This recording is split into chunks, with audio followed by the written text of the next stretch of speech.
Em nome do Pai, e do Filho, e do Espírito Santo.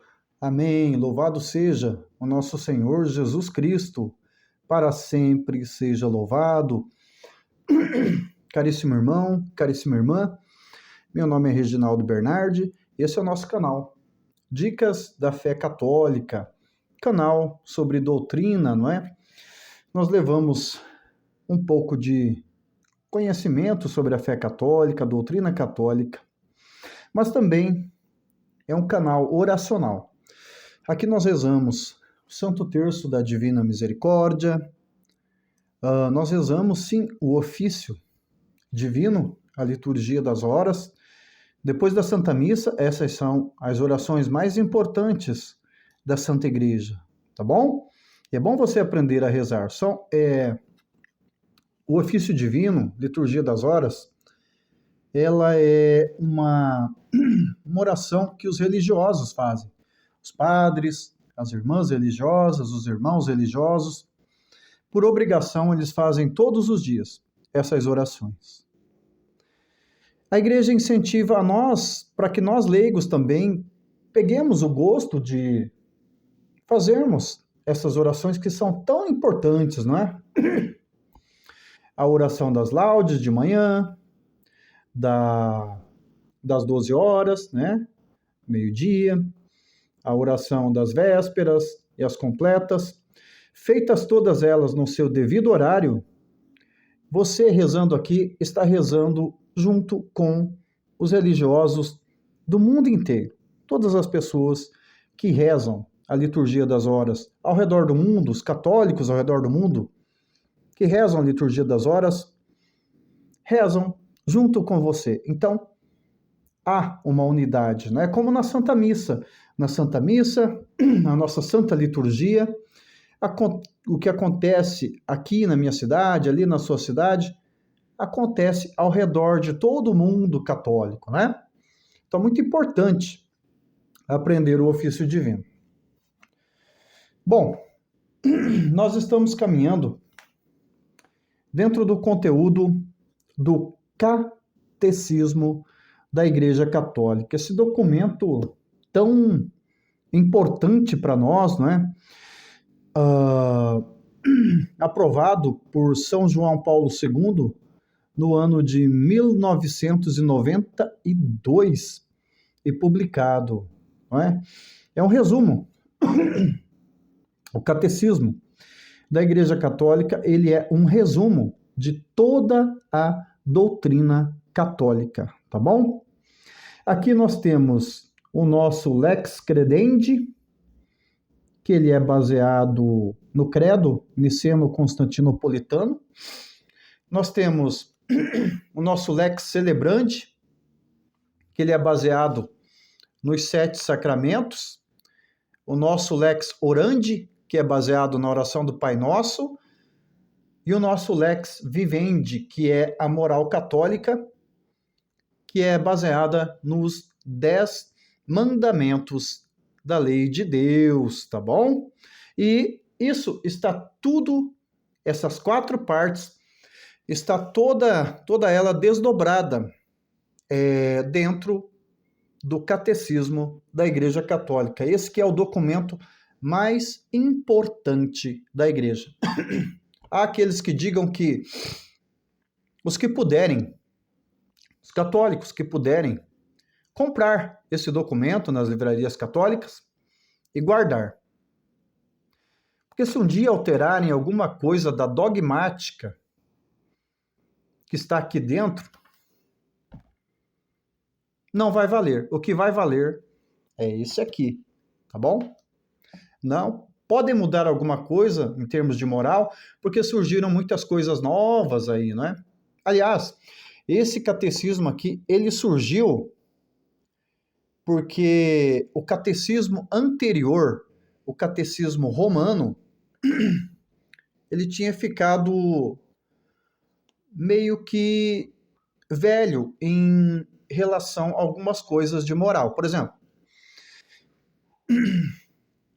surgiram técnicas de inseminação artificial, surgiram várias coisas da medicina aí que na época do Catecismo Romano, 1565 mais ou menos, essas coisas, não ouvia nem se falar dessas coisas.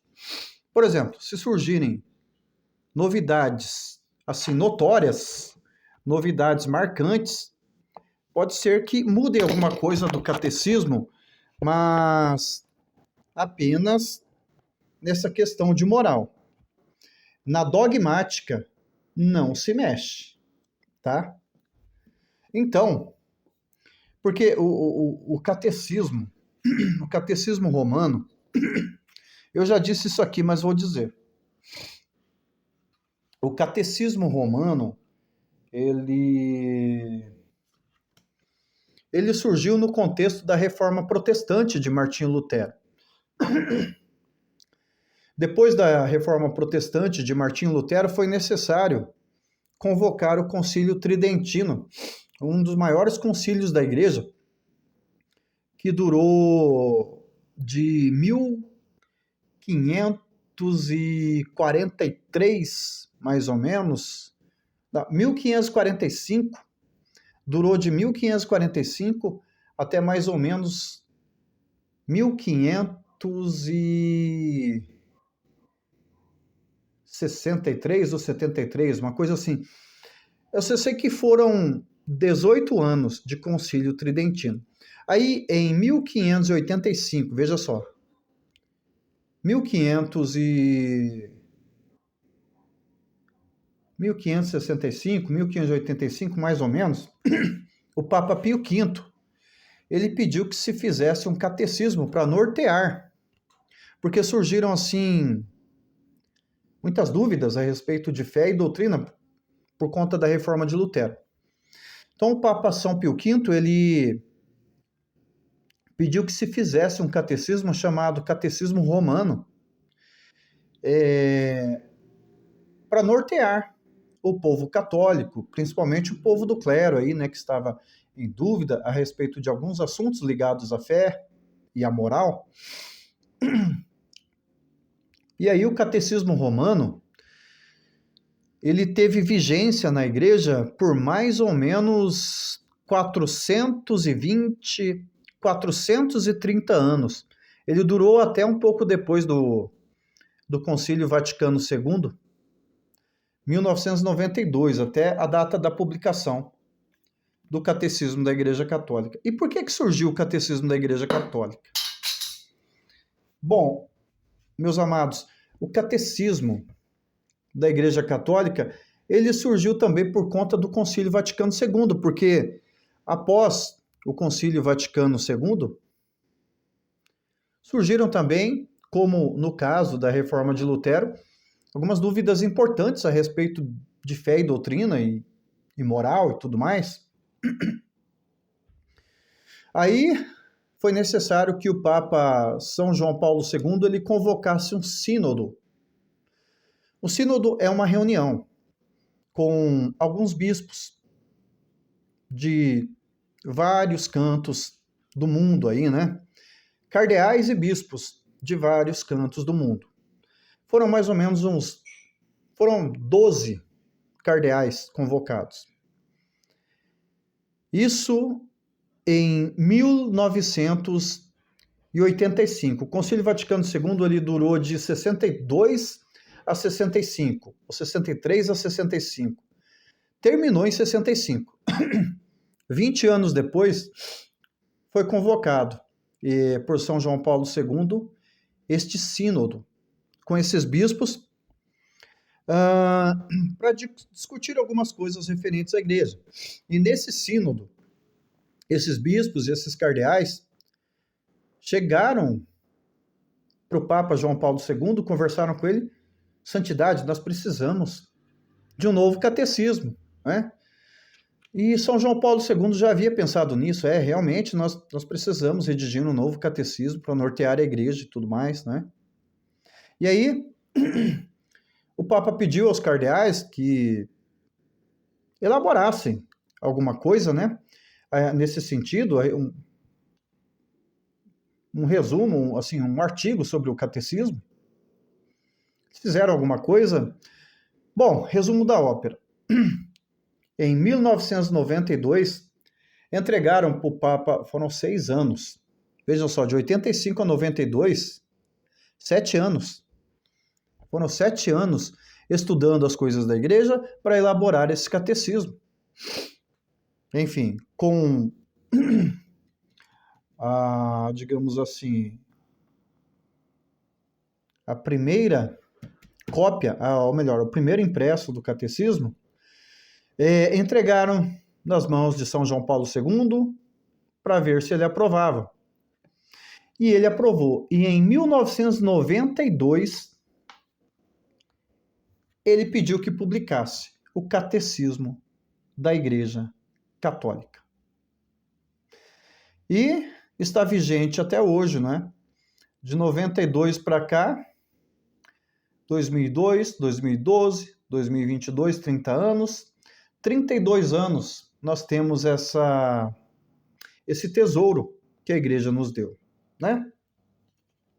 Nós estamos caminhando, então, na nossa Lex Credendi. É o nosso credo niceno-constantinopolitano. E o nosso credo niceno-constantinopolitano, ele começa falando sobre a pessoa de Deus Pai. Creio em Deus Pai Todo-Poderoso, Criador do céu e da terra, e em Jesus Cristo, seu único Filho, nosso Senhor, que foi concebido pelo poder do Espírito Santo, nasceu da Virgem Maria. Não é assim? Por aí vai, né? Então ele começa falando sobre a pessoa de Deus. Bom, eu já gravei 2 aulas aqui falando sobre a pessoa de Deus Pai. Hoje eu quero continuar essa caminhada falando um pouco da revelação de Deus Pai. Nosso Deus é um Deus que temos que, em primeiro lugar, temos que entender uma coisa. Existe um abismo infinito entre nós, homens, e Deus. Nós somos criatura. Deus Pai é criador. É inefável. Nós não conseguimos alcançá-lo assim nos seus mistérios para estudá-lo. Então Deus se dobra ao ser humano. Ele se revela ao ser humano. E é por isso que nós conseguimos estudar teologia. Seria impossível estudar teologia se Deus não tivesse se revelado a nós durante toda a história da salvação, o Antigo Testamento, e a revelação completa em nosso Senhor Jesus Cristo no Novo Testamento, não é? Bom, vamos pedir a graça. Nós vamos começar agora a falar sobre a revelação de Deus. Vamos pedir um momento de graça, começando rezando, então, né?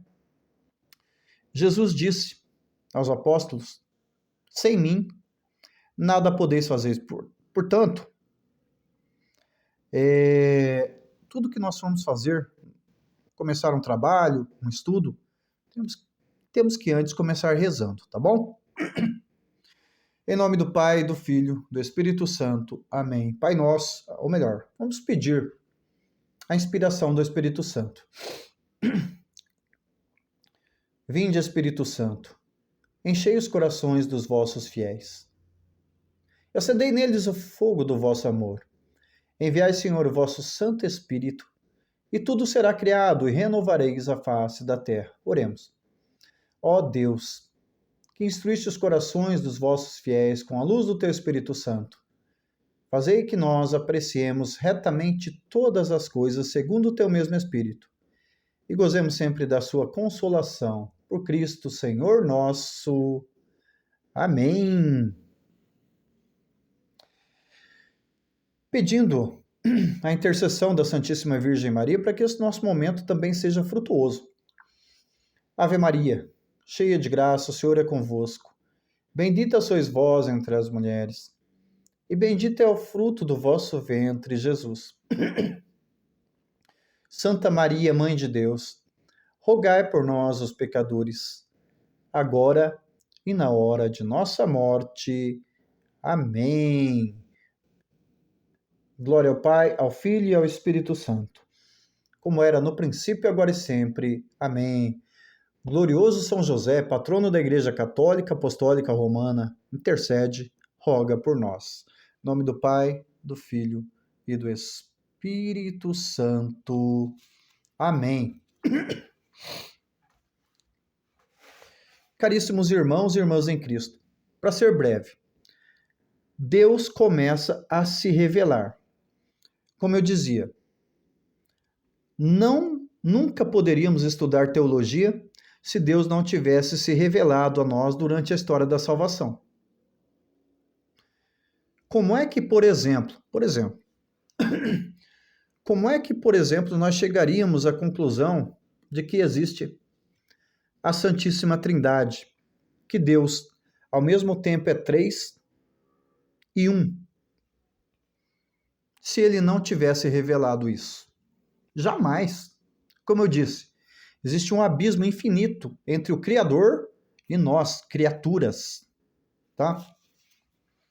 É necessário, então, por exemplo, falando ainda da Santíssima Trindade, nós sabemos que existe a Santíssima Trindade porque Deus enviou o seu Filho Jesus. E Jesus, durante a sua vida pública, durante a sua missão, falou de Deus Pai e ele enviou o Espírito Santo. Você está entendendo? Então nós sabemos que Deus, ele é três, através de Jesus, a revelação por excelência. Se Deus não tivesse enviado Jesus, se Deus não tivesse falado com os profetas, se Deus não tivesse se revelado a Abraão, a Moisés, nós não conseguiríamos aprender teologia. Bom, vamos começar com Abraão, então. Abraão. Seu nome era Abrão. O nome de Abraão era Abrão. Abrão, o nome Abrão significa pai elevado. Aqueles 3 anjos enviados a Abraão, em nome de Deus, próprio Deus ali falando com eles, fez uma promessa. Abraão, serás pai de uma multidão. É um Deus que promete e é um Deus que cumpre promessa. Essa é a revelação. Mas o Senhor muda o nome de Abrão, que significa pai elevado, muda o nome dele para Abraão, que significa pai de uma multidão. E daquela multidão de Abraão vai surgir Israel. De Israel vai surgir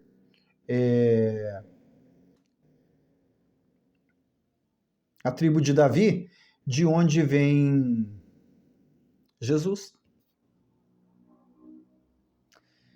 Então, Deus vai se revelando. Por exemplo,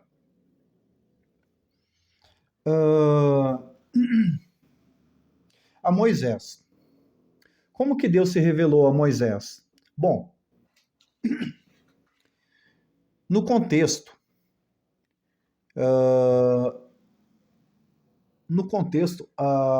o povo de Israel estava cativo no Egito, estava escravo, estava oprimido no Egito. Aí, Deus suscita Moisés lá no Monte Sinai, na sarça ardente. Moisés, vá e liberte aquele povo que está cativo. Diga ao faraó que eu pedi que ele libertasse o povo. Mas olha, Moisés sabia que o Egito, a terra do Egito, no Egito eles eram politeístas, ou seja, cultuavam vários deuses. O Deus maior, o Deus Sol, tudo mais. Então, Moisés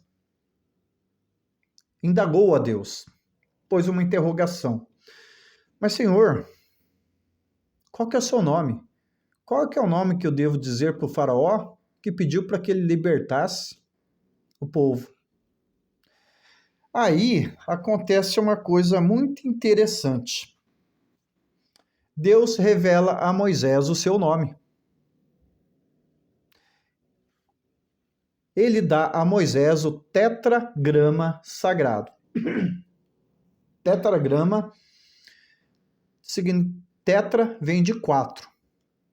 Grama, palavra, letra. YHWH.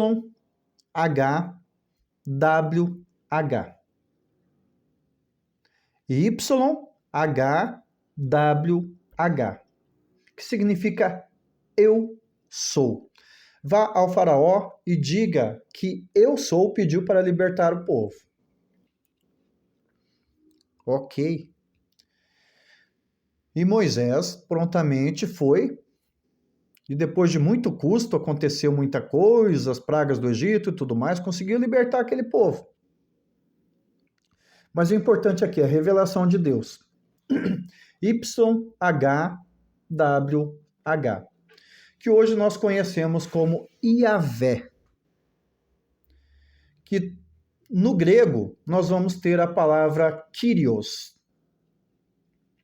tá? Que significa Senhor. Mas Iavé também pode ser usado para Senhor, tá bom? Do latim nós temos a palavra Dominus, né? Do português é Senhor, mas do latim é Dominus, do grego é Kyrios, do hebraico, como só tem vogal, Iavé, né? O tetragrama sagrado. E a palavra também Adonai, para os judeus. Adonai significa Senhor. Então, a partir de que Deus revelou o seu nome, aí nós podemos estudar. Deus tem um nome, né? Nós podemos estudar. Abrindo um parêntese aqui. Abrindo um parêntese aqui agora, mas no mesmo contexto, nome de Deus. O nome Jeová foi forjado. O nome Jeová não existe. Foi por uma questão de junção entre o tetragrama sagrado e a palavra Adonai, e com um erro de interpretação e de leitura das vogais colocadas no tetragrama sagrado. Porque, veja, quem estuda hebraico sabe que são apenas consoantes. As vogais são colocadas como pontinhos, alguns pontinhos, para significar as vogais. Enfim, os judeus massoretas, eles colocaram alguns pontinhos ali que, enfim, confundiram as coisas um pouco, tá? E da junção do tetragrama sagrado com a palavra Adonai, com esse erro de interpretação, surgiu a palavra Jeová. Não tem sentido. Não tem sentido nenhum. O correto nome de Deus é Iavé.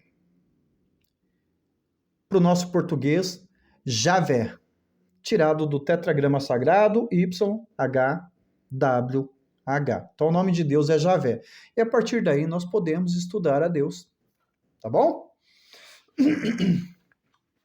Abrindo um outro parêntese agora, para dizer que uma coisa que faltou da aula passada é dizer que Deus, ele é criador. Deus criador das coisas visíveis e das coisas invisíveis. O que são as coisas visíveis? Somos nós seres humanos, nosso planeta, natureza, o mar, os pássaros, a borboleta, enfim. O que são as coisas invisíveis? Os anjos, os arcanjos. Quero abrir outro parêntese aqui. Quem conhece o doutor Rodrigo Silva? Do Rodrigo Silva, disse que Jesus e o arcanjo Miguel são a mesma pessoa, mais ou menos assim. Mentira!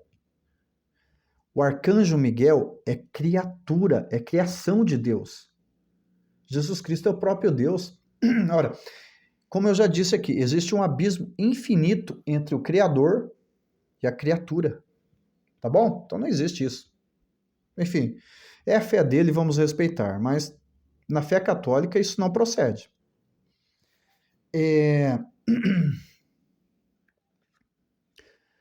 Lúcifer. Deus criou Lúcifer. Gente. Deus criou aquele que nós conhecemos hoje como diabo, demônio, né? E vários outros nomes. Aí o Padre Léo chamava de encardido, né? O encardido. É isso aí. Deus criou Lúcifer como um anjo bom, mas aí houve aquela rebelião, Lúcifer quis ser, enfim, como Deus, aquele pecado de soberba, e tornou-se o demônio. Mas Deus criou Lúcifer, né? Então Deus é criador. O demônio é criatura. Santo Agostinho diz que o demônio, ele é, abrindo outro parêntese, Santo Agostinho ele diz que o demônio ele é como um leão na corrente. Só vai pegar você se você for lá brincar com ele, porque o Criador é infinitamente mais do que a criatura, que é o demônio. O demônio já está derrotado. Nosso Senhor Jesus Cristo o derrotou, não é mesmo? Mas não vão brincar com benzedeira, com satanismo, com bruxaria, aí ele te pega. Mas fora isso, ele já está derrotado. Ele não tem poder sobre a tua vida, tá bom? Se você tem Deus no coração, se você vive a tua fé plenamente, ele não tem poder sobre a tua vida. Fecha parêntese. Então Deus, ele sempre veio ao encontro do homem, se revelando. Nós temos a revelação noática, Deus que se revela a Noé, né? Se revelou a Moisés, dizendo o seu nome, mas se revela também a Noé. Nós chamamos na teologia de revelação noática, tá?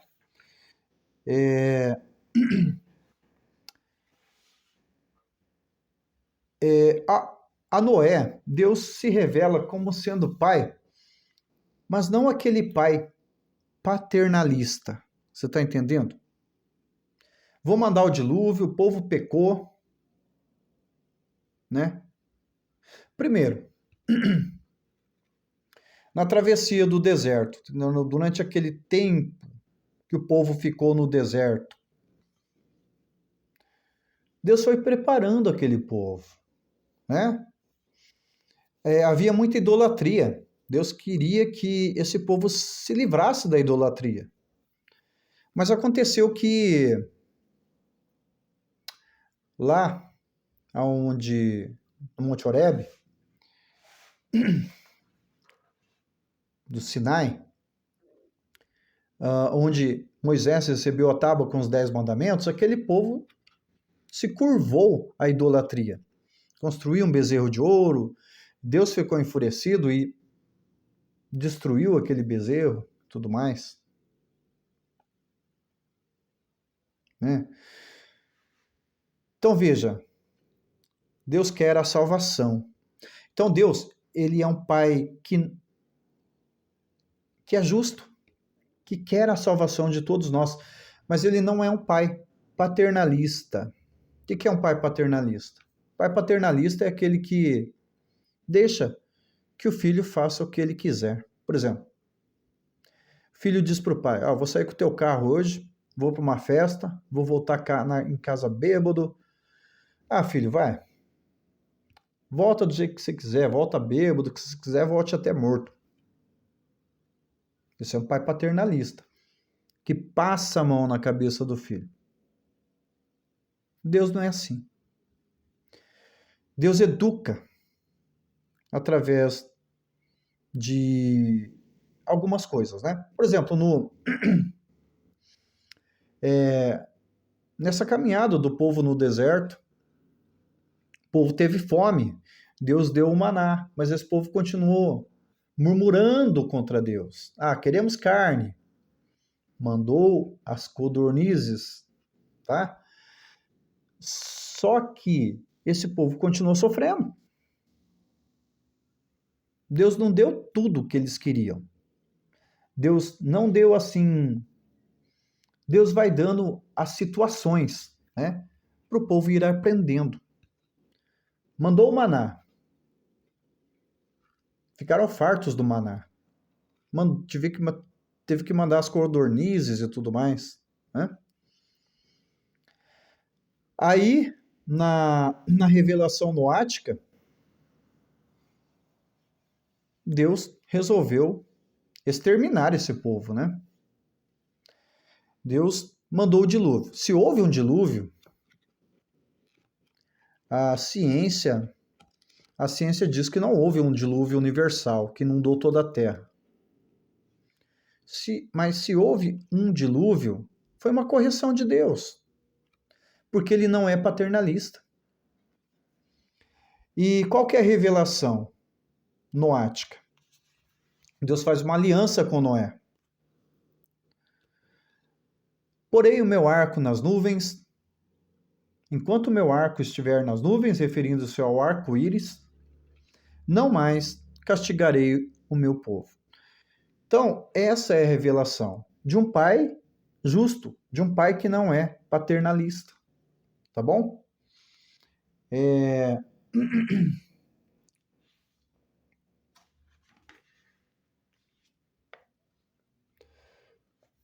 Bom,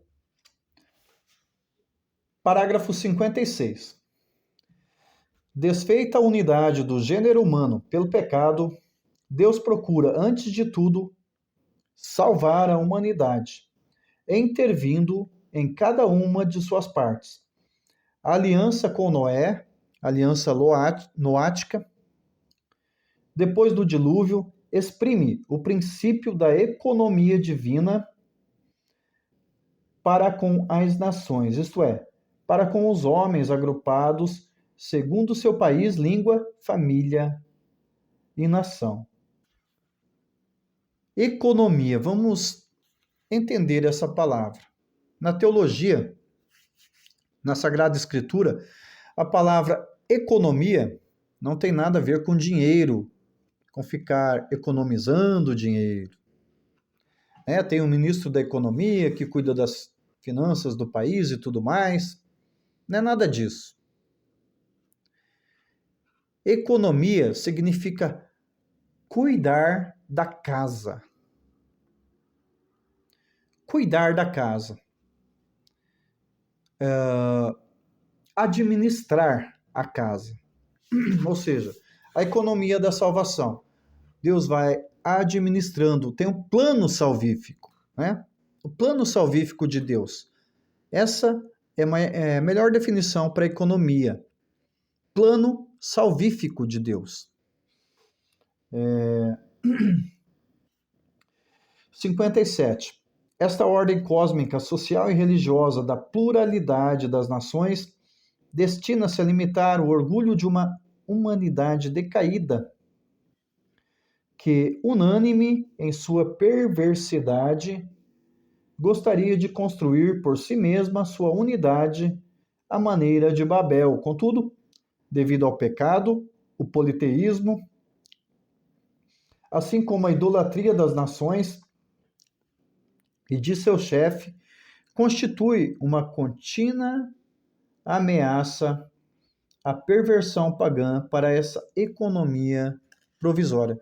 Deus tem um plano salvífico, mas como diz aqui, a idolatria, o politeísmo, é tudo isso que eu disse. O povo estava na idolatria, o povo estava no politeísmo. Isso pôs em risco a economia de Deus, o plano de Deus para a nossa salvação. É Deus que teve que fazer o que fez, né? O dilúvio e depois do dilúvio, não teve mais castigo, tá? Porque a aliança foi feita com Moisés. Bom, nós sabemos que essa aliança, ela é concretizada, ela é revelada de maneira total na pessoa de Jesus Cristo, tá bom? Então Deus envia o seu filho, e aí, no Antigo Testamento, os sacerdotes ofereciam para a purificação das pessoas, purificação dos pecados, oferecia em sacrifício animais, pombos, cordeiros, né? Derramava o sangue desses animais para que a pessoa ficasse pura, livre, né? De alguns pecados e tudo mais. Com Jesus a coisa muda. O próprio Cristo se dá a ser imolado na cruz para nossa salvação. Então veja, o próprio Deus teve que vir na pessoa de Jesus, porque o pecado cometido pela humanidade foi um pecado assim que ofendeu a majestade divina. Então um homem qualquer, um sacerdote, não poderia oferecer um sacrifício para perdoar esse pecado cometido pela humanidade. Somente um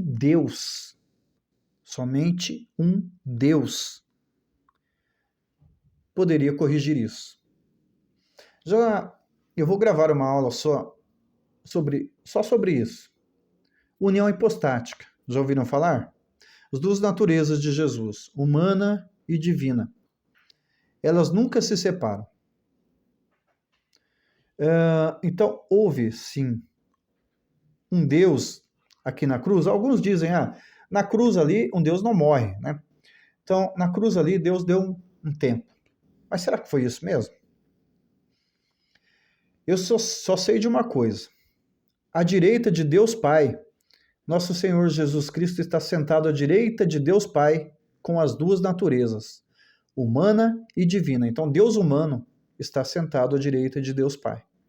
Porque as duas naturezas nunca se separam. Mas eu vou gravar uma aula só sobre união hipostática. Revelação de Deus. A partir de Jesus Cristo, então, meu amigo, Deus se revelou o seu rosto. Deus revelou várias coisas que nós, teólogos, podemos pegar e estudar tranquilamente, porque foi revelado. Tá bom? Bom, sobre revelação, só um minutinho, já volto.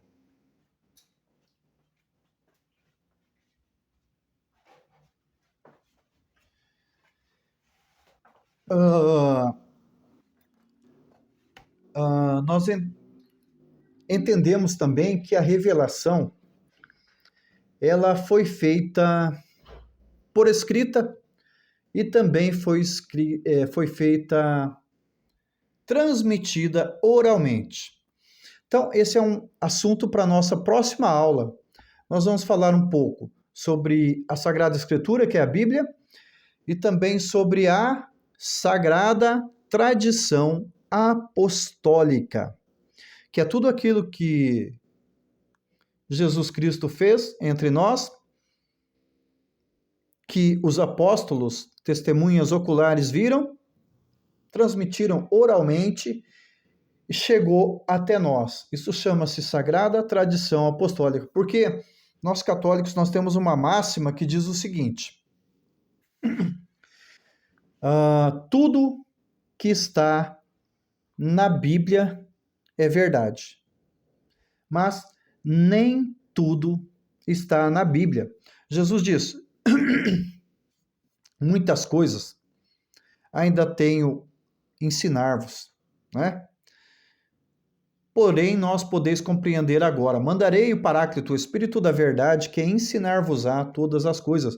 Isso foi feito na sagrada tradição oral, tá bom?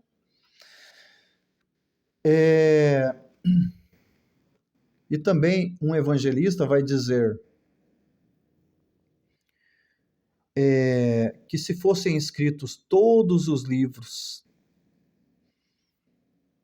daquilo que Jesus fez entre nós, não caberia nesse mundo tantos escritos.